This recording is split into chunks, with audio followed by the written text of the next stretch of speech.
Buenas noches. Estamos aquí en el programa número 39 de Vinos sin Poses. Muchas gracias por habernos seguido todas estas semanas, ya 39 semanas, wow.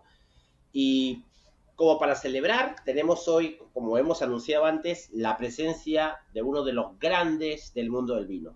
Vamos a entrevistar hoy a Pepe Galante, considerado por muchos el padre de la enología moderna argentina.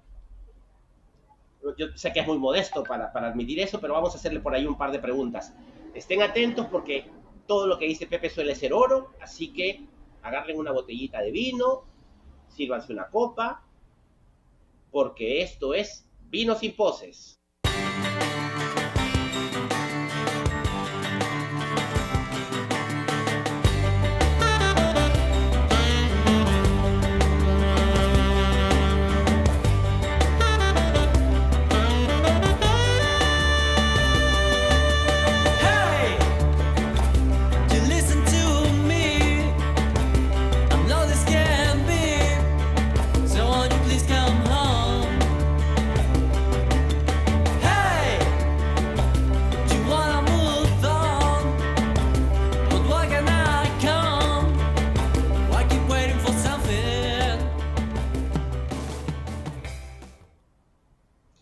Bien, antes de comenzar, quería ver, Joe, si tenemos la pequeña semblanza de la bodega Salentine. No sé si la tienes a la mano para poder pasarla.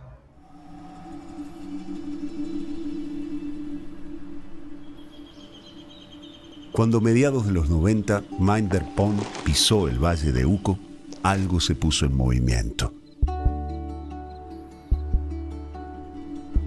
Un futuro que comenzaba a crearse tan solo con una visión. Y allí, donde no había nada, comenzaba la creación de una bodega única y la transformación de la región. El futuro se construye con imaginación y cobra vida cuando se comparte. Y se percibe observando la dirección del viento que trae consejos de los mejores expertos, con la responsabilidad de trabajar de un modo sustentable.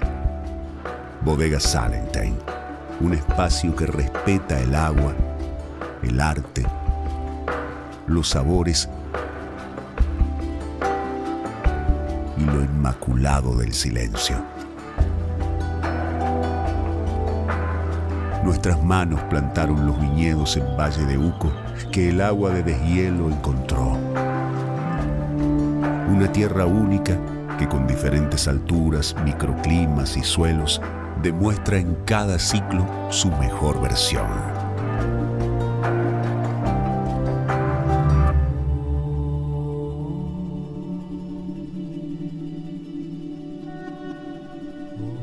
Y así se obtienen las mejores uvas que se convierten en vinos de la más alta calidad.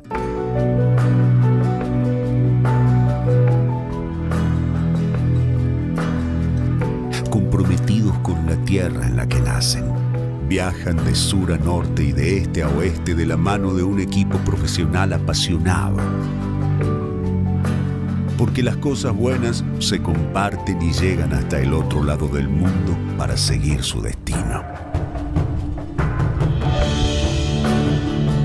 Lo demás es silencio, amor, sabiduría, arte, música.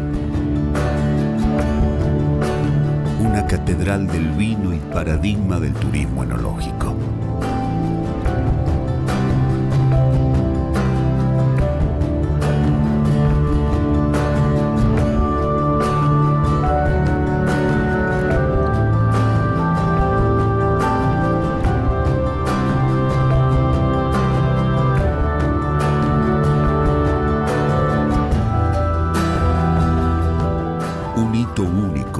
La llegada de un pionero, Minder Pond. La dedicación y compromiso social que transformó una región y cuyo legado continúa con sus hijos, una nueva generación.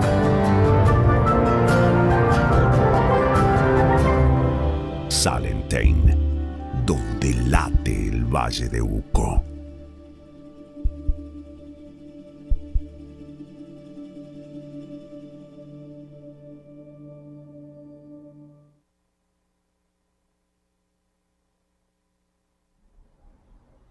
Bien, y sin más preámbulo, les presento a nuestro invitado, Pepe Galante. Gracias, Pepe, por estar con nosotros. Qué Gracias por la gusto, la verdad que invitación. sí, qué gusto. Estamos muy contentos de que estés aquí y te voy a hacer una pregunta así súper directa. Yo sé que lo de padre de la tecnología moderna, no sé, la otra vez en la entrevista que te hice me dijiste, no tanto, pero yo recuerdo Sí. que en el colegio, por ejemplo, nos dicen, se define la edad moderna en tal momento, la edad antigua en tal momento. ¿En qué momento tú crees que la enología moderna argentina nace? ¿Qué es? ¿Qué hechos? ¿Qué hecho o qué hechos son los que marcan a partir de aquí comienza la enología moderna argentina? Bueno, yo cuando empiezo a trabajar, fines de los 70, en esa época todavía Argentina estaba eh, con el modelo, digamos, de cantidad y poca calidad, digamos.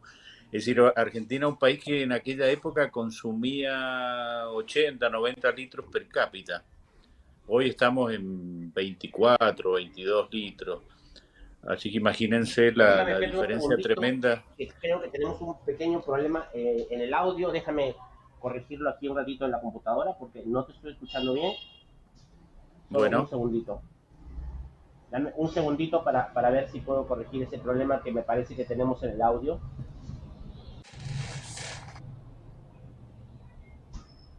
Perfecto, aló, Pepe, ¿me escuchas? yo sí te oigo perfecto. Ahora yo también te escucho a ti perfecto. Perdóname, Ah, algo bueno. pasó por ahí. Perdóname, disculpa. Comencé. A ver, cuéntame, ¿cuál es el momento ese de la enología moderna argentina? No, te decía, cuando yo empecé a trabajar allá fines de los 70, en esa época Argentina todavía estaba en ese momento donde el consumo del mercado nacional era enorme. Estábamos en los 80 litros per cápita. Hoy estamos en 22, 24 litros, así que imagínate la diferencia enorme que tenemos. Y en aquel momento lo que se privilegiaba era el mercado nacional, nadie había pensado en la exportación. Y te imaginarás las bodegas con un mercado cautivo que consumía todo lo que producía, muy poco preocupadas por saber qué pasaba más allá de las fronteras de Argentina. Y, y eso a fines de los 80 es cuando comienza a prestarse un poco más de atención a los mercados internacionales, y firmemente el modelo, digamos, de producir vinos para la, que pudieran competir con los mejores del mundo, eso comienza a ocurrir en los 90, a partir del 90. Te digo, mi primer viaje a Estados Unidos fue justamente en 1990.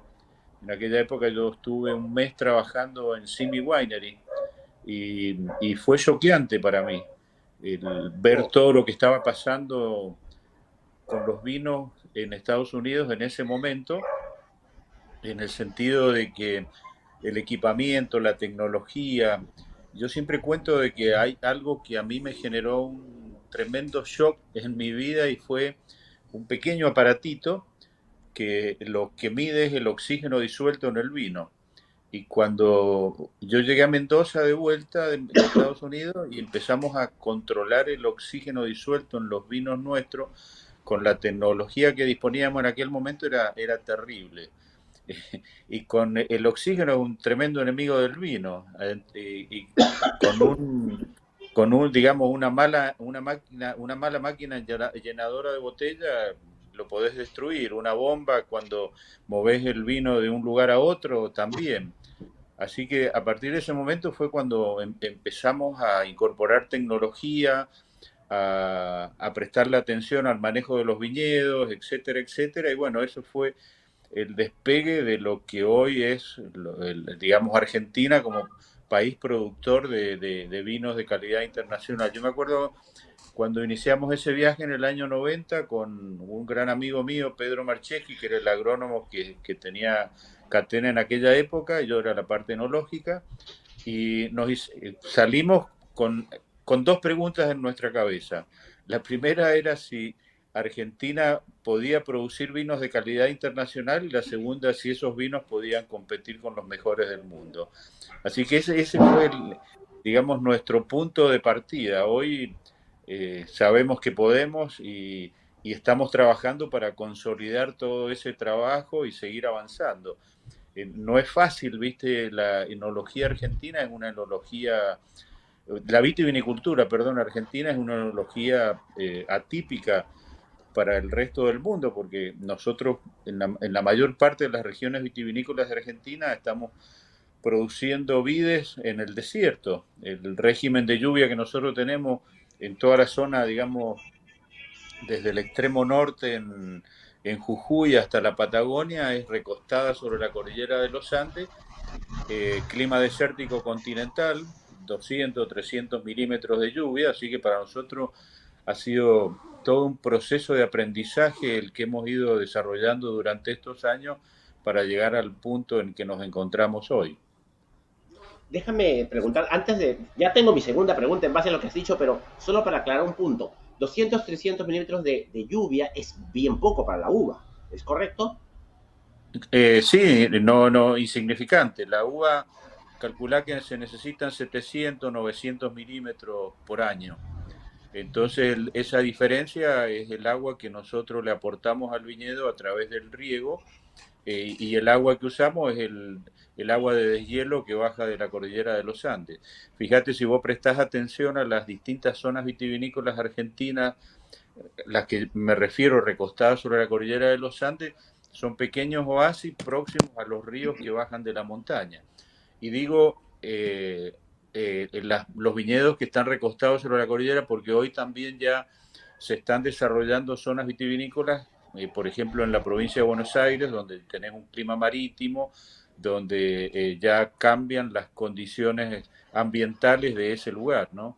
Pero la enología, digamos, la vitivinicultura clásica argentina es toda la zona que digamos, recostada al pie de la cordillera. Te hago una pregunta, tú has mencionado lo de Catena, 30 años en Catena, 30 años, una vida.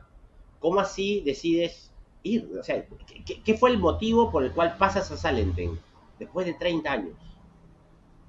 Eh,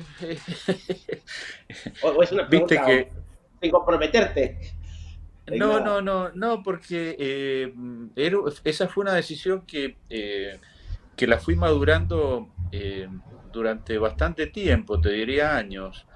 Y viste como en todo matrimonio, cuando se termina el amor, lo mejor es que cada cual emprenda su camino, ¿no? Y yo en realidad cuando me acuerdo perfectamente el momento que lo hablé con Nicolás y le digo, no tengo más motivaciones, no me siento con ganas de seguir y me parece que lo mejor es dar un paso al costado y te digo, en ese primer momento mi intención era hacer consultorías, asesorías, ya estábamos madurando nuestro proyecto familiar con mi esposa, mis hijos, y de golpe apareció Salentine. Y en aquel momento había un gran amigo que trabajaba en Salentine, que fue el que me dice, che, Pepe, ¿qué pasa si te venís a trabajar con nosotros? Y empecé a pensarlo y me entusiasmé mucho por el hecho de que soy un enamorado del Valle de Uco y Salentine tiene todos sus viñedos allí en esa región, así que decidí sumarme al equipo de Salentine, pero eh, fue esa sí fue una decisión rápida. La otra me llevó tiempo, porque viste, después de 30 años no es tan fácil, Claro, no es fácil. pero fue una cosa que fue madurando lentamente hasta que ya llegó un punto, viste, que sin retorno, ya no había más nada. Ya no yo siempre decía que cuando uno no tiene ganas de ir al trabajo es el momento de decir, listo, hasta acá llegué. Y antes de hablar del Valle de Uco, porque quiero preguntar muchas cosas del Valle de Uco, creo que alguna vez te hice no sé, esta similitud con el fútbol. Es decir, Argentina tiene excelentes enólogos. Ustedes tienen muy, muy buenos enólogos que dan esos vinazos que nosotros disfrutamos. Pero como bien dicen ustedes, cada enólogo tiene su impronta. Entonces, al igual que en una selección de fútbol, etcétera, uno busca al jugador que quiere porque le va a dar un estilo a lo que busca. Entonces, te dijeron en Salentine qué era lo que buscaban contigo, o sea, qué esperaba Salentine de tu llegada, qué debería pasar con sus vinos.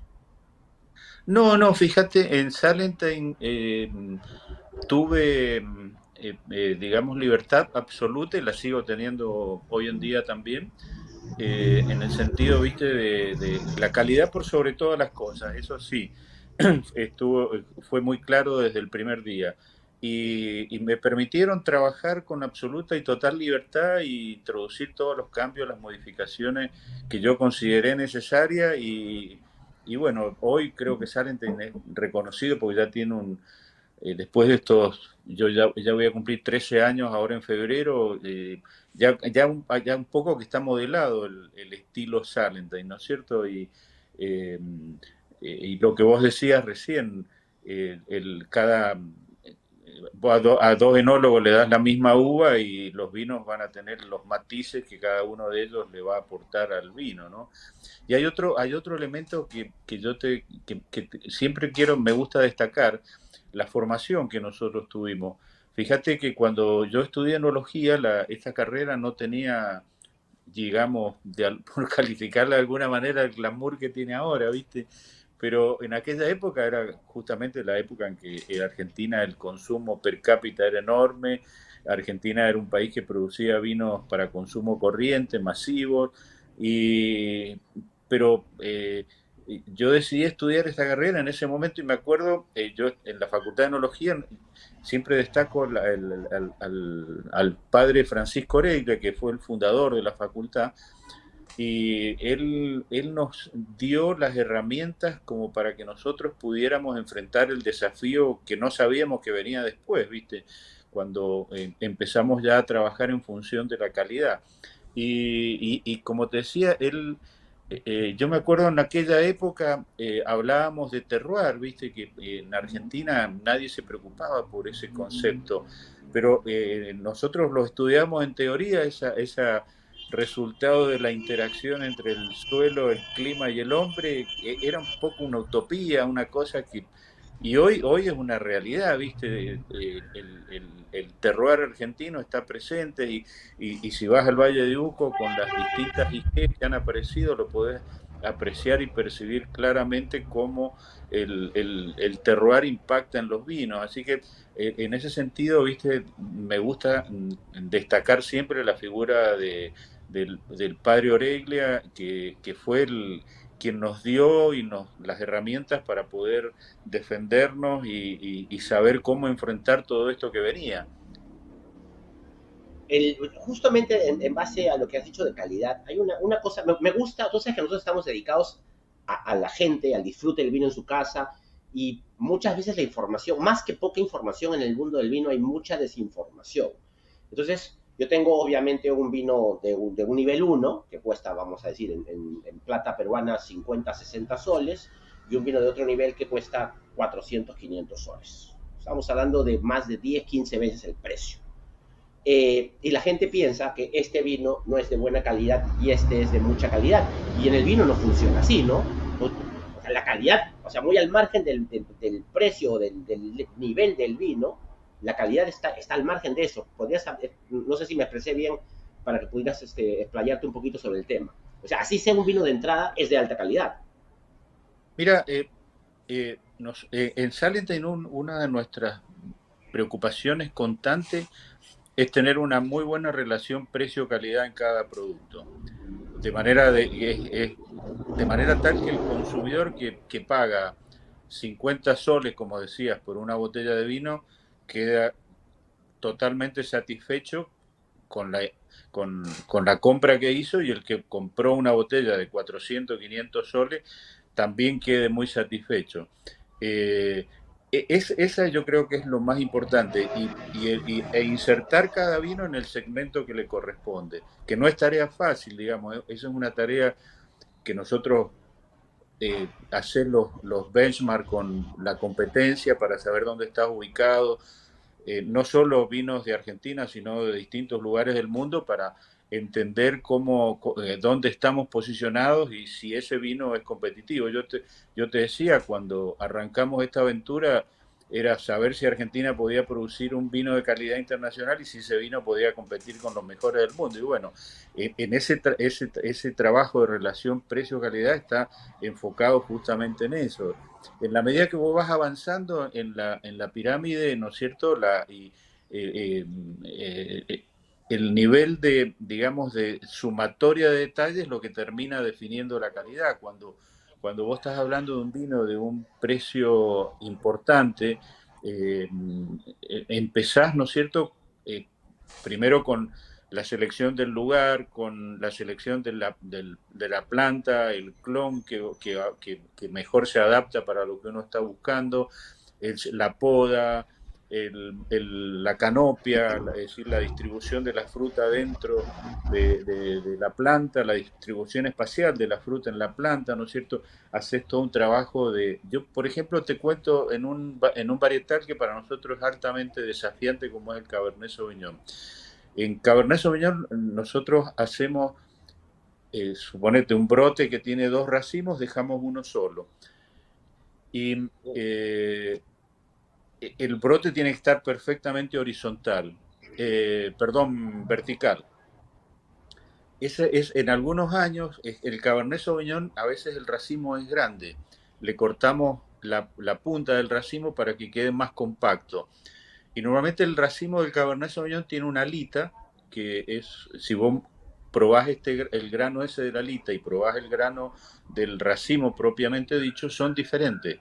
Generalmente el de la alita, por un problema digamos, digamos, de cómo reciben los nutrientes, tiene generalmente un carácter un poquito más herbáceo.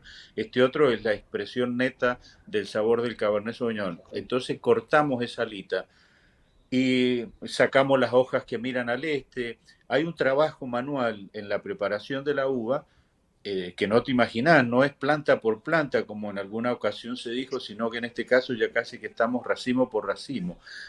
La cosecha es manual, hacerla en el horario que corresponda para tener la temperatura adecuada, el manejo en la bodega, la selección de la barrica, el tiempo de crianza, etcétera, etcétera, te van sumando detalles en la búsqueda de tener ese gran exponente de Cabernet Sauvignon que te identifica. Te estoy hablando en el caso del Primus Cabernet Sauvignon, que es un producto que a nosotros nos da muchas satisfacciones y en el cual trabajamos mucho porque ahí a 1100 metros, 1200 metros, que es donde nosotros tenemos el viñedo, no es tan fácil hacer un Cabernet Sauvignon. En zonas como por ejemplo Agrelo, la zona clásica del río Mendoza, el Cabernet Sauvignon yo digo que como que fluye naturalmente. En nuestro caso hay que trabajar mucho para lograr esa calidad. Y bueno, cuando llegas a tener esa, digamos, cuando hiciste toda esa sumatoria de pequeños detalles, cuando llegaste a tener la fruta que vos estás buscando y el vino que es el resultado de esa fruta. Una consulta ahí, justamente, me voy directo a esto. ¿Qué tiene? O sea, tenemos Luján de Cuyo, tenemos Valle de Uco. Y a veces cuando conversas con la gente de Luján de Cuyo, dice, sí, bueno, pero nosotros somos la primera zona y el otro es un sitio que está medio de moda. Al margen de todo eso, ¿qué le da Luján de Cuyo? ¿Qué da Luján de Cuyo? Perdón, ¿qué da el Valle de Uco de diferente a Luján de Cuyo? Sí, si vas a los Malbec son totalmente diferentes. Eh, la, eh, yo los identifico más con como la zona alta del río Mendoza, que sería toda la zona que es las compuertas, Vistalba, toda esa parte que es donde hay vinos de altísima calidad. Esos Malbec tienen un carácter que es diferente a lo que es el Valle de Uco. El Valle de Uco es otra cosa, no tiene, va por otro camino la forma en que se expresa el Malbec en el Valle de Uco. ¿Cómo se expresa? En el Valle de Uco, viste, el Malbec es más frutal, en algunos lugares más especiado, es un vino más jugoso, más volumen en boca. Los vinos digamos, la zona alta del río Mendoza eh, tienen una textura de tanino firme, el menos volumen en boca, a lo mejor más longitud, tienen otro tipo de complejidad. Son te digo, yo tengo grandes amigos que hacen vinos en esa zona y cuando nos juntamos y degustamos, indudablemente que disfrutamos y son cosas diferentes. Yo soy un enamorado del Valle de Uco, pero respeto muchísimo los vinos del río Mendoza. El río Mendoza tiene un potencial, digamos, no es necesario hablar de los vinos del río Mendoza, del potencial que tienen, porque además ahí te encontrás con viñedos centenarios. Los viñedos más viejos que encontrás en el Valle de Uco se plantaron mitad de los 90, 95, 97, 2000, o sea que son viñedos que tienen un poco más de 20, 25 años más o menos. Hay que esperar y ver qué pasa a futuro, ¿no? Cuando esos viñedos tengan la edad que corresponde. Y los suelos son diferentes, y el Malbec es el varietal que a nosotros nos abrió la cabeza y nos hizo pensar. Y te digo, es una variedad muy desafiante y además tiene muchísima sensibilidad para interpretar esos mensajes que te dan los distintos lugares.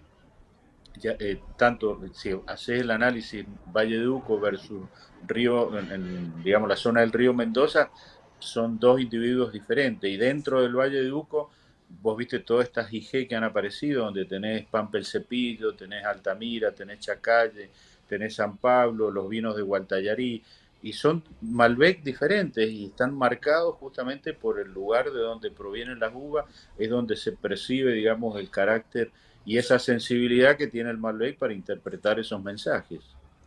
Sí, hay gente que piensa que, claro, él dice, ¿qué tomo yo? Yo tomo un Malbec de Argentina, pero eso es súper abierto, porque o sea, no hay uno, hay muchísimos Malbec en Argentina, ¿no? Muchísimo, sí. sí. Depende del terroir, de la mano del enólogo. Entonces hay que recomendar a la gente probar más. Ahora te quiero hacer varias preguntas más sobre el Valle de Uco, pero vamos a ir a una pequeña pausa.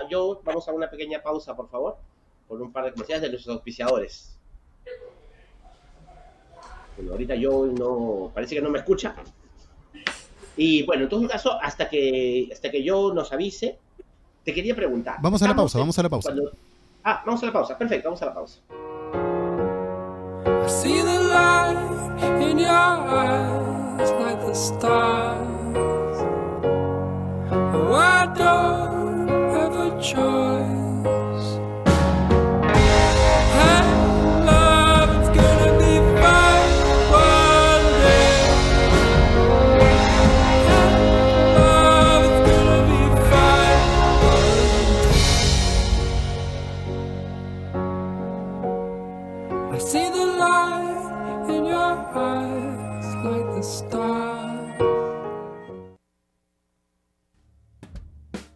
¿Sabes cómo empezamos nosotros? Con un deseo de crear y de crear experiencias y momentos.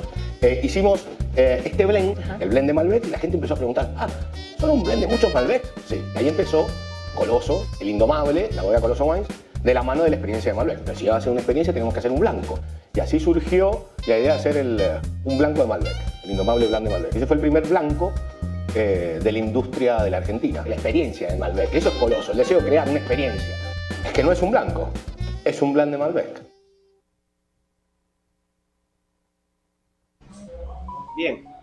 Bien. Pepe, entonces volviendo al tema, Valle de Uco, tuvimos la suerte, bueno, no tuvimos suerte de encontrarte cuando visitamos Salentein, pero nos pusiste en muy buenas manos, debo admitir que nos pusiste en muy, muy buenas manos.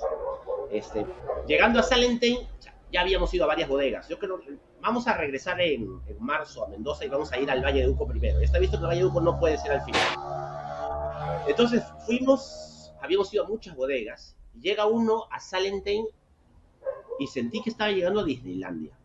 O sea, ¿por qué? Porque vi muchos carros, muchos turistas, o sea, realmente la vi como una bodega muy, muy visitada, había muchísima gente, llegaban los carros, mucha gente de todos los países, como digo, era Disneylandia visitar Salentein.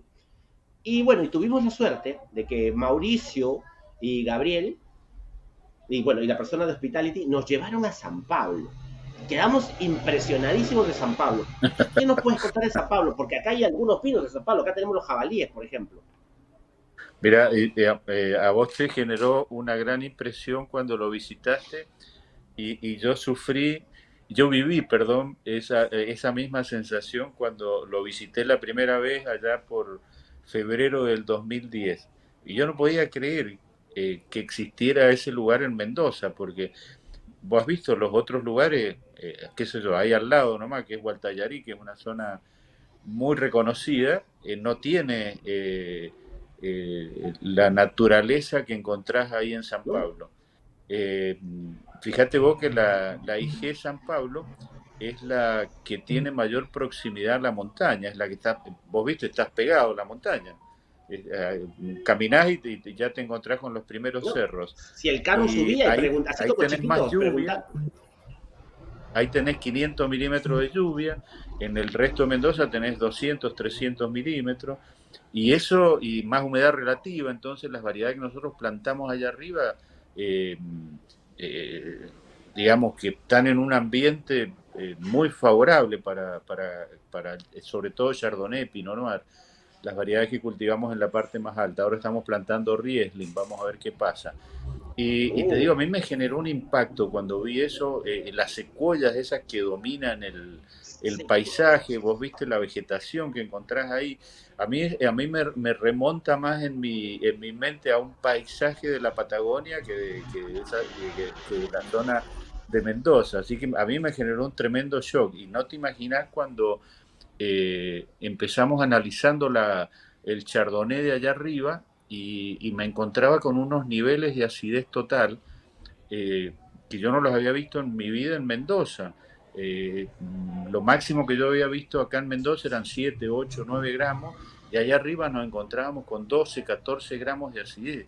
Y eso es fruto del lugar, del ambiente, de la condición climática que encontrás en ese lugar. Para mí, ese lugar es un lugar único, increíble, ¿no? Y ese además tiene un tipo de suelo que hay, viste, el arroyito ese que atraviesa ese viñedo, que es el Villega, es el que le da origen a esos suelos. Y por ejemplo, donde está el Malbec, ahí te encontrás con suelos fluviales, por ahí pasó el arroyo en algún momento cuando bajaron esos aluviones de la montaña. Así que para mí es un lugar increíble. Fíjate arriba, no sé si viste el cerro donde vamos a plantar, sí lo vi. ahí estamos, hay mucha ceniza volcánica, así que vamos a ver qué pasa en esos suelos con sulfatos de calcio, a ver qué es lo que nos dan. Sí. No, la verdad, bueno, yo creo que te lo he dicho, yo soy muy esotérico para el vino. Yo creo que dentro de las cosas inexplicables, que bueno, que para mí son de Dios, que te ha dado cosas que son maravillosas, el vino está entre esas. O sea, yo creo que la naranjada y la limonada la descubrió el hombre, ¿no? Exprimo mi limón, le echo mi azúcar y me hago mi limonada. Pero que el vino pueda tener todo este potencial de aromas y todo lo que logra, para mí que el vino, la uva es un regalo divino. Y cuando uno está en San Pablo y ve todo ese ambiente, pues que quedas impresionado. O sea, ¿cómo no va a salir buen vino de un sitio tan hermoso? O sea, estaba en otro mundo, es otro mundo. Sí, sí. Si no nos sale rico vino es porque somos muy malos, entonces. Es muy, Porque es un lo que lugar sí, bendecido, sí, sí, estoy totalmente de acuerdo con totalmente. vos. Lo que sí Totalmente me de acuerdo sentía con como vos. esos chiquitos que preguntan, ya llegamos, porque no llegábamos nunca. Porque el carro seguía avanzando, veíamos la montaña, decían no todavía, y decían ya dentro de poquito, pero no parábamos. Hemos subido bastante, pero valió la pena todo. Muy, muy lindo, la verdad. No, Entonces, a pero mí decíamos, me perdóname, encantó pregunte. que hubieran visitado ese lugar y como le armaron el itinerario porque estaba convencido de que iban a terminar enamorados del lugar. Es que la persona que visite ese lugar no puede creer la belleza natural que encontramos ahí, ver esos viñedos, no, es un lugar único, es increíble. Sí. Aprovecho y te pregunto varias cosas. Vamos a hacer un especial de San Pablo. O sea, la visita a Salenten digamos, el especial de la visita está programado para luego. Pero te pregunto, cuando hablamos de vinos de altura, lo que pasa es que cuando a un peruano le hablas de altura, uno piensa, pues, ya, entonces estoy hablando de Huaraz, que son 5.000 metros, bueno, por ahí, Arequipa. Entonces, cuando alguien le dice, no, estoy hablando de 1.000, 1.200 metros, uno dice, eso no es altura. Pero que estamos pensando como seres humanos que visitan. Yo quiero decir que en la uva siempre se habla de 600, 800, 1200. ¿Qué hace esa diferencia que para uno dice eso es poco? En la uva debe ser un montón. ¿Podrías contarnos un poquito más de eso? Sí, nosotros con la altura moderamos la temperatura, ¿viste? Es como desplazarte en latitud, subiendo. Ya. Y digo desplazarte en latitud porque, por ejemplo, allá arriba, ese Chardonnay está plantado a 1600 metros y donde estamos plantando un poco más de Pinot Noir, Chardonnay y el Riesling, ya estamos hablando de 1700 metros. Eh, Ahí la temperatura máxima en verano, un día de mucho calor, como los que tuvimos la semana pasada acá en Mendoza, que habían 36, 38 grados, allá arriba hay 28 grados. Esa es la temperatura máxima que nosotros que la estación climatológica nos ha marcado en verano, 28 grados. Y la temperatura a la noche siempre está por debajo de los 8 grados. Ahí tenés 20 grados de amplitud térmica, Claro. 28 y 8, pero que son, digamos, fundamentales para que la planta esté haciendo fotosíntesis durante todo el día. No hay ningún estrés térmico que afecte a la planta, entonces la planta está viviendo en un ambiente que es el que le permite tener ese balance entre azúcar, acidez y pH, esos 12, 14 gramos que yo te mencionaba recién de acidez total, son resultado de ese ambiente. Entonces, vos por cada 100 metros que subís, la temperatura media baja 1 grado centígrado y tenés una mejor amplitud térmica. Entonces, esos 28 de máxima y 8 de mínima, cuando vos bajás un poco más y estás, por ejemplo, ahí en la Posada, que ahí estamos hablando de 1300 metros más o menos, ahí la temperatura máxima en verano son 32 grados.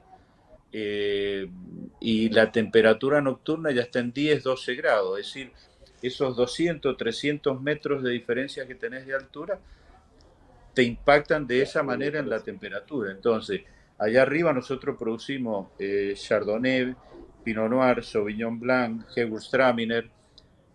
A 1400 metros tenemos Malbec y Pinot Noir. Y después ya en el viñedo intermedio, ese que va de los 1200, es decir, de la calle donde está Quilca hasta la Posada, ahí tenemos mucho Chardonnay, Pinot Noir, Sauvignon Blanc, tenemos Malbec, tenemos Merlot, tenemos Cabernet Sauvignon, Cabernet Franc, es decir, ya son variedades de ciclo vegetativo un poco más largos que necesitan más tiempo, más temperatura para completar la maduración.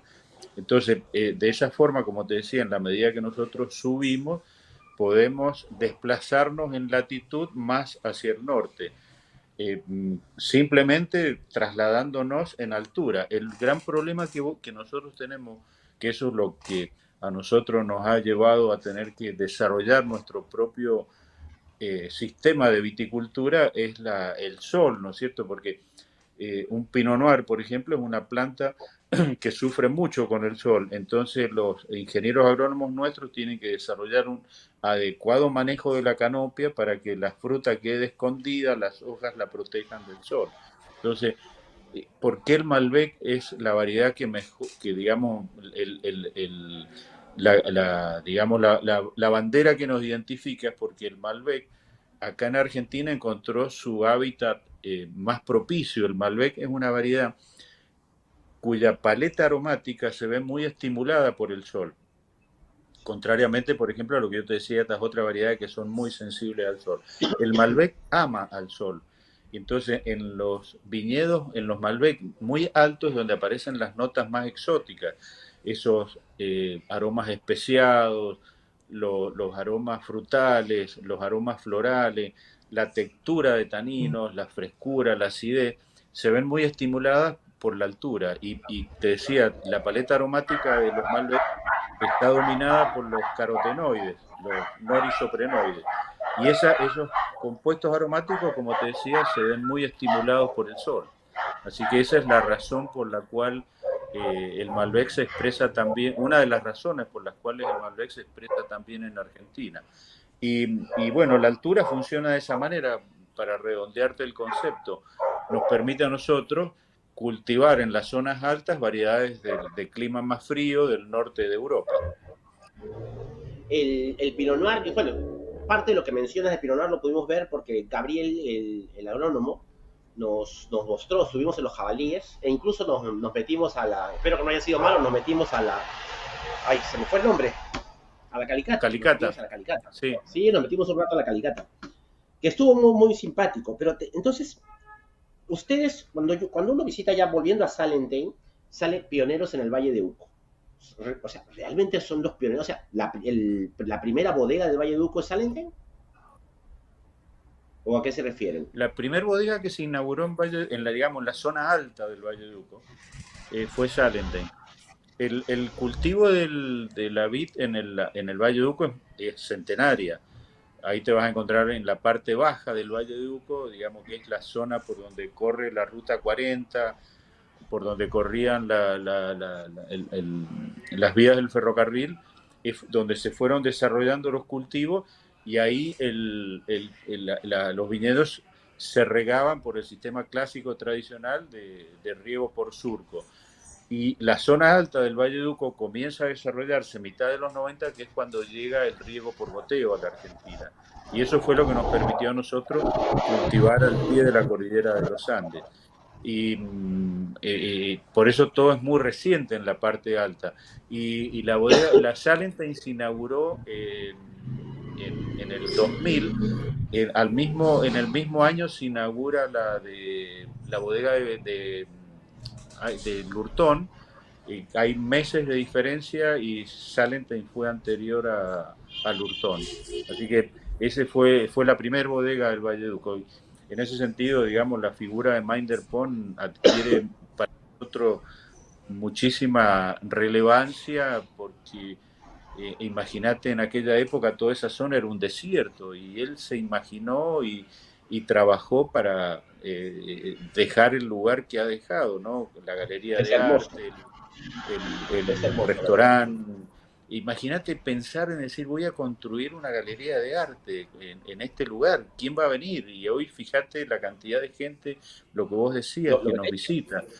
Fíjate que en el 2019, que fue el año prepandemia, nos visitaron 33.000 personas en aquel momento.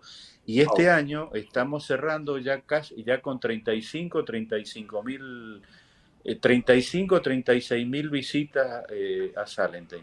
Es impresionante la cantidad de gente y todo lo que se ha generado en torno al vino, ¿no? El nivel de atracción que genera todo esto.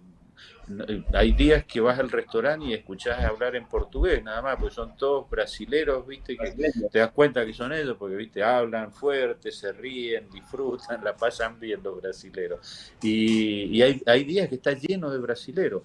La conectividad aérea que Mendoza está volviendo a recuperar es importantísima para nosotros.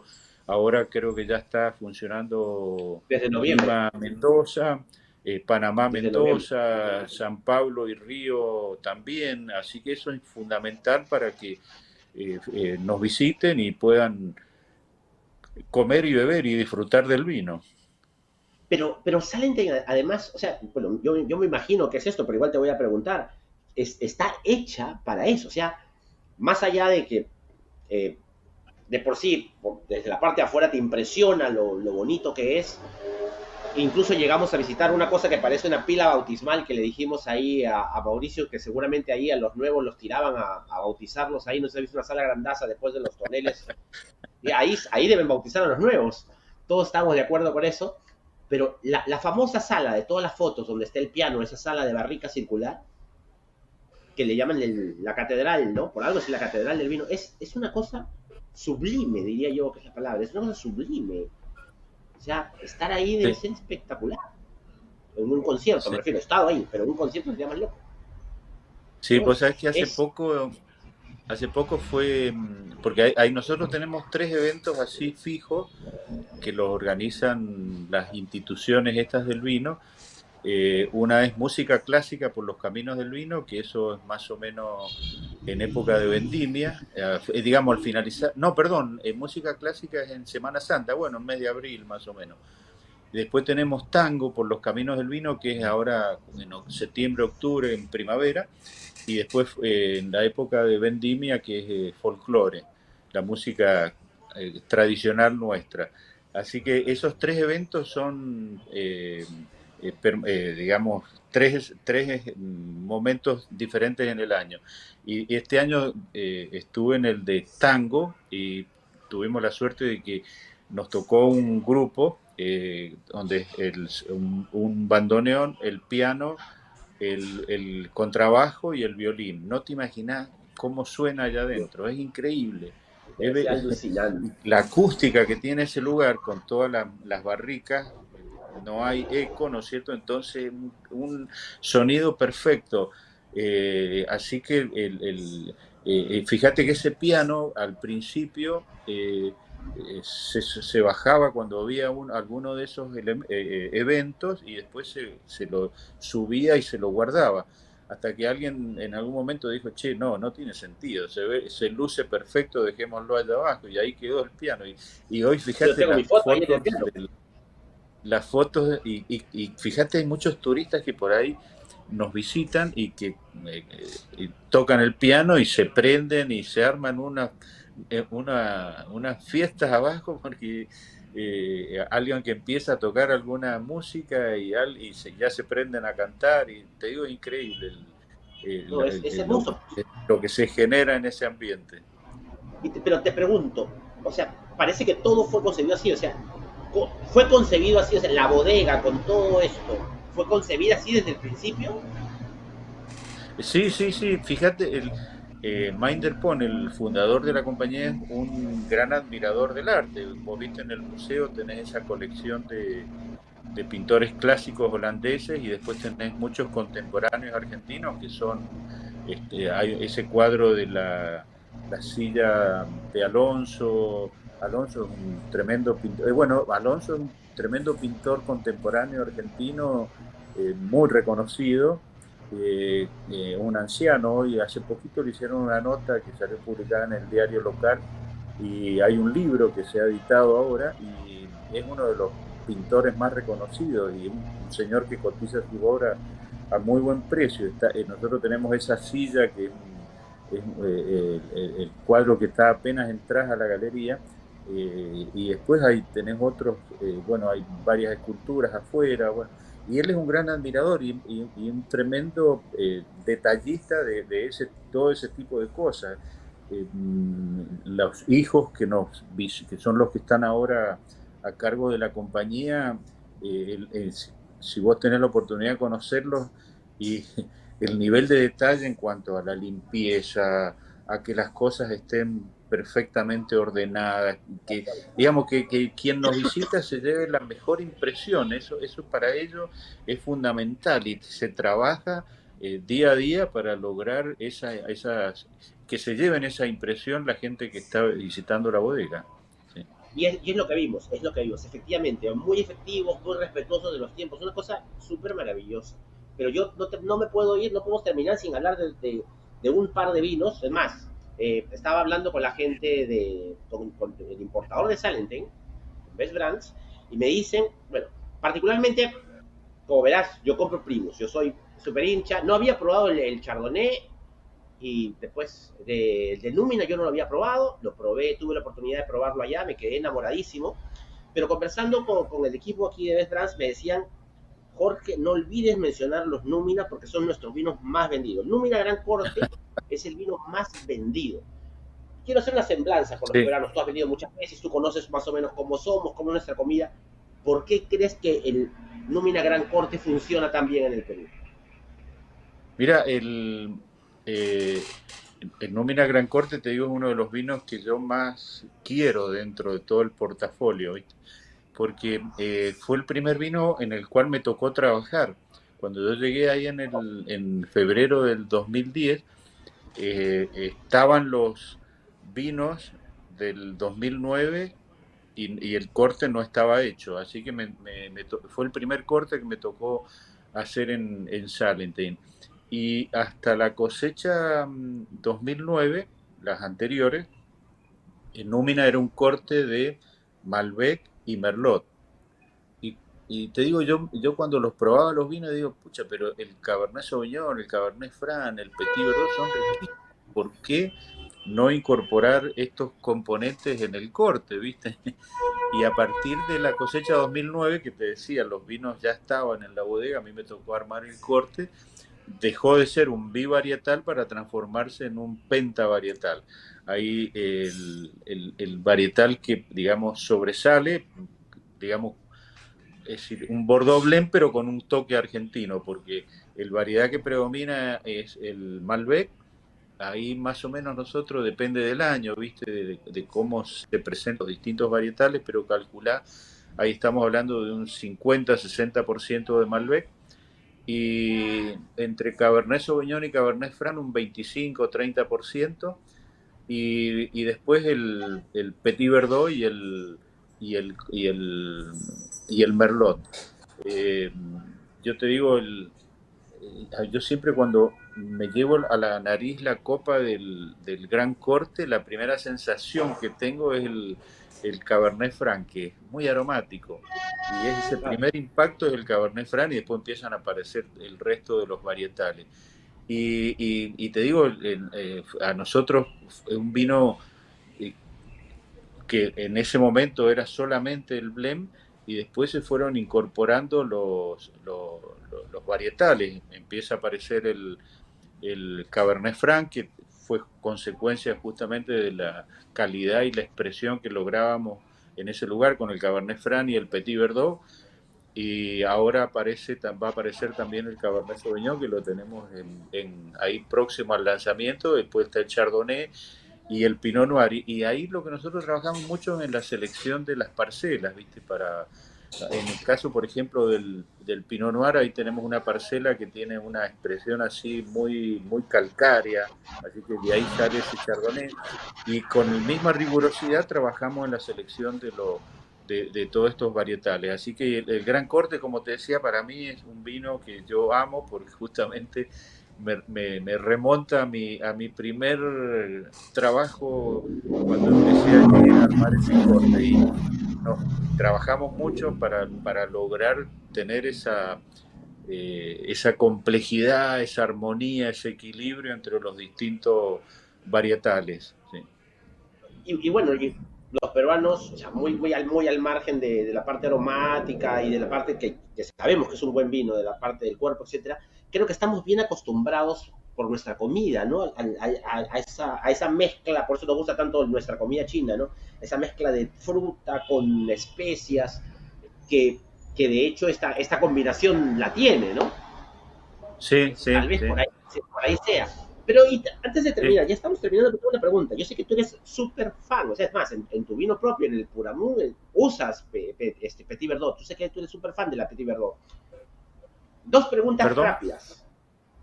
Yo sé que Sí. tú eres muy fan de la Petit Verdot. Dos preguntas súper rápidas de Petit Verdot. O sea, ¿qué buscas tú cuando usas Petit Verdot? ¿Y cuál es el secreto? Porque hasta donde yo siempre recuerdo, la Petit Verdot o te da, como dije, vinos muy malos o muy buenos. O sea, como que no hay Sí, punto medio con la Petit Verdot. sí. Cuéntame. Para lograr tener un rico Petit Verdot, tenés que hacer un trabajo en el viñedo que es fundamental. El Petit Verdot es un varietal muy productivo. Eh, a veces en un brote, a veces a lo mejor tenés 3 4 racimos. Ahí tenés que cortar dos, dejar uno o dos como máximo, ¿no es cierto? Con lo cual te diría que ese raleo de fruta que normalmente nosotros lo hacemos ahora, diciembre, fines de diciembre, enero, ¿viste? Cuando empieza el embero, es decir, cuando el grano empieza a perder el color verde y empieza a tomar la tonalidad que le corresponde, ¿no es cierto? Ese momento es el embero, ¿no es cierto? Y ese es el momento propicio para hacer esa poda en verde, ¿no es cierto? Ahí tiramos fruta, que en el caso del Petit Verdot, te digo, tiramos a veces el 40-50%, pues justamente porque esa sobreproducción que te genera eso, a lo mejor en un brote, como te decía, 4 racimos, tiras 2, o 3 racimos, elegís uno. Y después el Petit Verdot es una planta que tiene los brazos que se caen, se llaman decadentes. Entonces ahí los tenés que llevar verticales, ¿viste? De manera tal que la fruta te queda toda abajo en el cordón y después todas las hojas hacia arriba, eh, haciendo fotosíntesis para producir todos los elementos que van a definir esa varietal. Si haces ese trabajo, además el Petit Verdot, si no haces ese trabajo y por la sensibilidad que tiene a la botrytis, corres el riesgo de que tengas alguna lluvia ahí próxima a la época de vendimia y lo pierdas. Entonces, es muy importante hacer ese trabajo para bajar el rendimiento, tener la calidad que uno está buscando, hacer ese, como te decía, ese trabajo de tener la fruta en el cordón y las hojas posicionadas así, los brotes verticales, para que queden bien expuestos, y de esa forma lográs llegar a tener una buena uva. A partir de ese momento tenés que ser muy cuidadoso porque el Petit Verdot, en la vinificación me refiero, es un varietal que si lo sobreextraes, te va a resultar muy tánico y tiene una textura de un tanino muy fino, muy elegante, muy rico, cuando lo has trabajado. Así que tenés que ser muy cuidadoso en todos los trabajos, viste, de remontajes, al momento de la extracción, esa etapa que es donde definís el perfil y la calidad del vino que estás buscando. Para que Sí, sí, yo tengas lo una veía así como idea, fresco. nosotros en Malbec hacemos a lo mejor 4 o 5 remontajes por día. En el Petit Verdot a lo mejor hacemos uno, cuidadosos, mojando el sombrero, viste, las pieles para ayudar digamos, a la difusión de los polifenoles, pero no hacer una extracción agresiva de los taninos. Es muy delicado. Y te digo, el perfil lo definís en la viña y después en el momento de la vinificación. Entonces, bueno, yo pues, decía, sí, pues lo veía como que requiere muchísimo trabajo y la verdad es que ustedes están haciendo en Argentina muy buen Petit Verdot. La verdad yo soy muy contento con eso y los vinos que he probado tuyos con Petit Verdot son alucinantes. Otro día me encantaría, todo lo que cuentas siempre es muy divertido y nos ilustra bastante, además que sabes muchísimo y sabes expresarlo. Ya me gustaría hablar del proyecto familiar de Puramun, pero lamentablemente el tiempo nos gana. No sé qué palabras finales tendrías para hoy, Pepe, para los peruanos que te están viendo por el cable. Sí, recién cuando empezamos a hablar de comidas y qué sé yo, digo, che, estoy extrañando mucho visitar Perú. Hace tiempo que no voy, desde la prepandemia que no voy, así que tengo muchas ganas de ir a visitarlo. Y yo disfruto Yo espero que muchísimo, te digo, tengo grandes amigos en Perú, eh, así que extraño Perú. La gastronomía de ustedes para mí es fascinante. Y te digo, yo me acuerdo con mis primeros viajes, era un desafío porque decíamos con qué combinar la gastronomía peruana y hasta hoy